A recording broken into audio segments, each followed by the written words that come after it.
Hey guys, this is Derek Duplessis, host of Purpose Rockstar. It's a podcast where we interview people who found purpose in their career in all kinds of fields.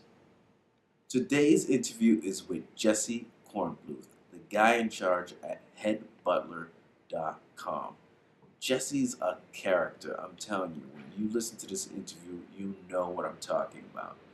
He's a guy that told me famously, Derek, I made $150,000 a year writing 5 articles for Vanity Fair '93.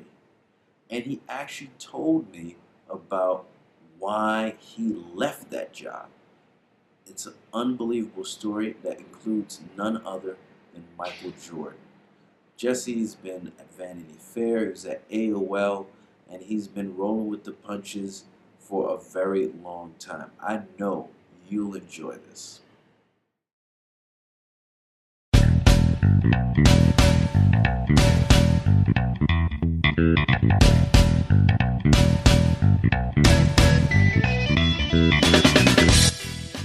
Welcome to the Purpose Rockstar Podcast, inspiring stories of people who found purpose in their careers 5 days a week.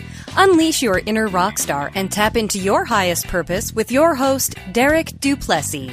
Welcome to the Purpose Rockstar Podcast. I'm your host, Derek Duplessis, Executive Director of the Duplessis Foundation. We're helping inner city entrepreneurs to pursue their purpose by training them to run a successful business. This show is an extension of our mission to help you and people all over the world find purpose in their work. Let me tell you a little bit about today's guest. Today we chronicle the life and times of Jesse Kornbluth, the head butler. Jesse's a writer, critic, and author. He's written for Vanity Fair, Reader's Digest, The New Yorker, and many other publications. At headbutler.com, he's a personal concierge for your head. Jesse's seen a lot and done a lot. We go through his career, including the ups and the downs. Enjoy. What I'd love to do now is get into the lightning round. I'm going to ask you a series of quick questions, and hopefully you'll give us the best and greatest answers. Are you ready? Take your shot. Beautiful. You're probably one of the best guests to do this. What's a book that you recommend? The Fault in Our Stars by John Green. It's a YA novel. A YA novel for teenagers. Time magazine actually woke up and said it was the best novel of the year for grown-ups. This is what it's about. A love story between a girl with stage 4 cancer and a boy with stage 3 cancer. And it's not a cancer book. It is a great love story. And I make people, adults, read it, and they say, oh. And they get to chapter 4, and it's like 10 o'clock at night. And then they write me and say, and the next thing I know, it was 4 in the morning, and I was sobbing my eyes out. And those, I say, are great tears. Because it's a very real book, and therefore all real books have happy endings, right? I mean, people get somewhere. They may not get what they want, but they get somewhere. They try. Things happen. So I'm a huge fan of that. I'm a huge fan of a book called The Queen's Gambit by Walter Tevis, who wrote The Color of Money, The Hustler, The Man Who Fell to Earth. And it's about an 8-year-old orphan girl who turns out to be the Mozart of chess, and it's about every bad thing that happens to her until she figures out you don't get anywhere without the love and help of other people, which is everything I've been saying. Got it. Tell us one habit that you've gotten into that's really been helpful to you. Jesus, the first 2 right answers I can't tell you. But, you can figure it out. Okay. The third right answer is really, I did a book with Twyla Tharp, the choreographer, and she'd done an earlier book called The Creative Habit. The mind is not, creativity is not about having great ideas. It's about having a muscle. It's muscle memory. It's doing it every day. It's waking up and lifting weights, basically. And that's what I do.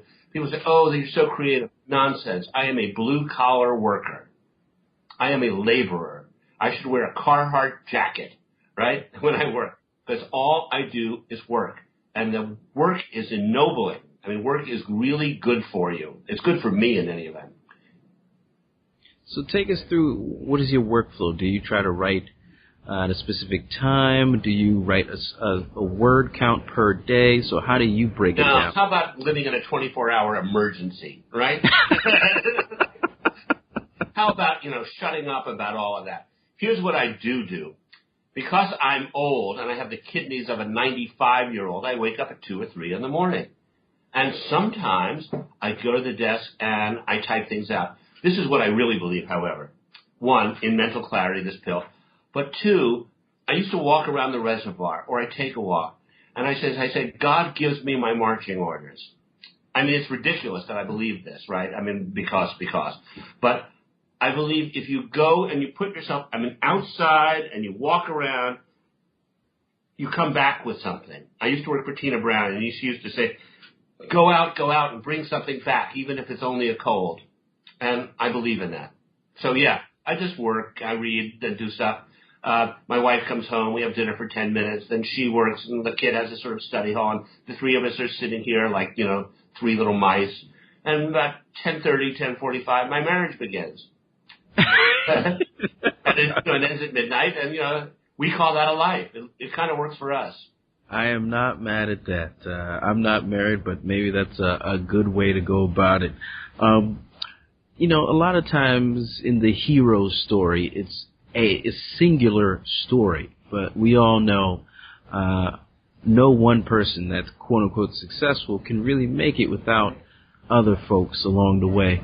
Can you recognize a person that's been really helpful to you along the way? No. And that's why I try and help others. But here's the other thing. What you said about the hero is really interesting. The hero, in classic terminology, is always extruded from his culture, is always rejected and sent into exile, right? And then you have to come back. That's the interesting moment. So it's the moment that you decide, A, you'll find someone to help you or not, but you're going to help yourself. You're going to not think of yourself as a victim. You're not going to say, oh, my parents screwed me up, or any of the things you say. You're going to say, I'm responsible. And just showing up and getting it done. Gotcha. Now, this is my favorite question, and I'm really interested to see how you're going to answer it.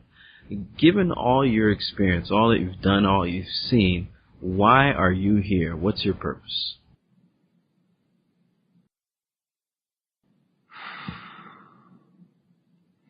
Look, a lot of what I do is about bringing out possibility in people around me. In the rare moments when I was allowed to run things, people around me really got better, right?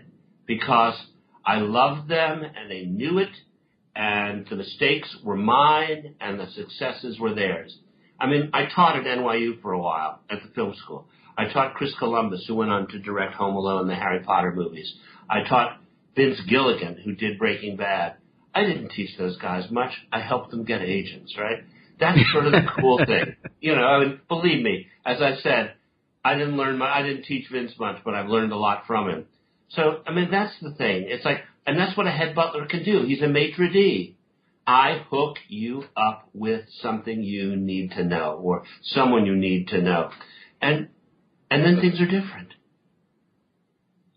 Got it. But it's also very personal. In other words, I've sort of given up. I was a student radical in my teens and 20s. You can imagine who I was at Harvard in the late 60s.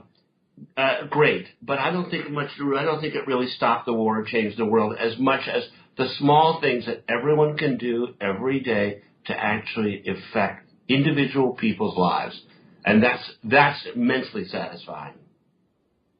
Got it. Now, we're gonna end with you letting us know how we can follow you, how we can find you. Shameless plug, you could throw that in there as well. And then just give us some parting words on how, the Purpose rock stars out there, the folks that are really trying to figure out how they can make their mark on the world and really live a life that's worthwhile. Just give us your parting words after you tell us how we can follow you and find you. Right. Look, I've done a million things. I mean, on BeliefNet, I was Swami Uptown. I own the URL for a website which I call Morning Jew. Not going to do it because there's no business model for it. I'm going to launch some others. Head Butler is what I basically can be reliably counted on to do. And that's www.headbutler.com. You can sign up for a newsletter, so I remind you every day, and you don't have to think about it. And if you surrender to it, you'll never have to think again. I will do all your thinking for you, and you'll be very happy. Here's the real thing about people who are trying to make it. You need to be arrogant. I don't mean not to believe in yourself. You need to believe that you're better than the others, that you're good enough to actually make it in the big leagues. What's his name? Malcolm Gladwell talks about you spend 10,000 hours and then you know. Nonsense. And the Beatles went to Hamburg and they played all those gigs and they came back and they were the Beatles. Nonsense. They were the Beatles because they believed they were the greatest band in the world. They got turned down by 6 record companies. They kept coming. Motto of the Texas Rangers, little man whip a big man every time if the little man's in the right and keeps on coming. Is it true? Probably not. But you better believe it or you are going to get nowhere. That's the one thing I would say. Keep coming. People who tell you you suck, they're wrong. Just keep doing it. And, listen to them, make it better. I had a friend named David Brown. He produced Jaws, The Sting, a lot of movies. He was extremely powerful. And he would read my screenplays and he would say, perfect the script. I would say, David, this is draft 12. Perfect the script, right? You can always work a little harder. You can always do it a little better. You can always have your ears open for the next idea that's going to change what you're doing and make it that much smarter. And so I'm a big believer in that. Get Q-tips. Work hard. Got it. Well, I could tell you just in all honesty, and this will air this comment. I was having quite a crappy day because I was at the Registry of Motor Vehicles for 3 hours, and my problem is not solved. I have to go back again. So I greatly appreciate this interview, the energy that you've brought, the passion that you've brought. And I think all the Purpose rock stars out there are going to really appreciate everything that you brought to the table. So I thank you and we salute you. Thanks. Look, thank you. It's rare that anyone gives me the opportunity to do this, and I really welcomed it, and I hope this was useful to somebody. There's more to that interview? Yeah, more. And you can find all of it at purposerockstar.com. Link is right there. Yeah, right there. Yeah. Right there. So it's really, really awesome that you can go to purposerockstar.com. If you're one of those on-the-go Apple people, you can check it out on iTunes. There's the link.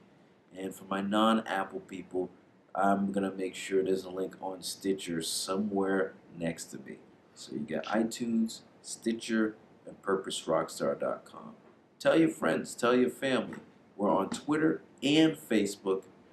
And somehow we'll be on LinkedIn. I don't know. But at least we'll be on Twitter and Facebook. And one final favor. Pursue your purpose. It needs you.